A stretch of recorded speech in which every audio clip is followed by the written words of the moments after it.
آئی جی پنجاب کی خصوصی ہدایات پر عوام کے مسائل ان کی دہلیز پر حل کرنے کے لیے ڈی پی او شیخ پورہ فیصل مختار نے تھانہ صفدرآباد میں کھلی کچہری کا انعقاد کیا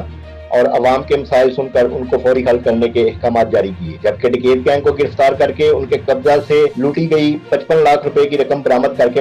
مدعیان کے حوالے کی۔ ڈسٹرکٹ پولیس آفیسر شیخ پورہ فیصل مختار نے آئی جی پنجاب راؤ سردار علی خان کے ویژن کے مطابق انصاف عوام کی دہلیز پر کے تحت شیخ پورہ کے دور دراز علاقہ صفدرآباد کی عوام کے لیے تھانہ صفدرآباد میں کھلی کچہری کا انعقاد کیا، جس میں عوام کے مسائل سننے اور ان کے حل کے لیے فوری احکامات جاری کیے۔ S H O Safdarabad, S H O Manawala اور ایس ایچ او خان کا ڈوگرا کو سختی سے ہدایات کی کہ عوام کی جان و مال کی حفاظت کو یقینی بنائیں، علاقہ کے امن و امان کے لیے ہر ممکن کوشش کریں۔ کھلی کچہری کے بعد ڈی پی او شیخ پورہ فیصل مختار نے A S P U T Usman Aziz Mir اور D S P Safdarabad Tauseef Ahmed Khan کے ہمراہ تھانہ صفدرآباد پولیس نے ڈکیت و چور گینگ کو گرفتار کر کے ان کے قبضہ سے لیا گیا 55 لاکھ روپے کا مال مسروقہ مدعیان مقدمات کے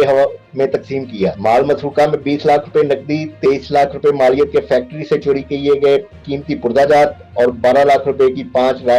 بینسیں شامل تھی، جو مدعی مقدمات کو ڈی پی او فیصل مختار نے دستِ خود حوالے کی۔ صفدرآباد کے میڈیا نمائندگان سے بات کرتے ہوئے ڈی پی او شیخ پورہ فیصل مختار نے کہا کہ صفدرآباد کی عوام کے لیے جلد ان کے علاقہ میں پولیس خدمت مرکز بنایا جائے گا، ٹریفک کے مسائل ٹریفک اہلکاروں کی ڈیوٹی بھی لگائی جائے گی۔ صفدرآباد کی عوام کے لیے پولیس کی جانب سے ایسے کام کیے جائیں گے کہ ان کو انصاف ان کی دہلیز پر ملے۔ مدعی مقدمات کو ریکوری دینے کے بعد تھانہ میں پودا لگایا۔ ڈی پی او فیصل مختار نے تھانہ صفدرآباد کا ملاحظہ بھی کیا اور ریکارڈ چیک کیا۔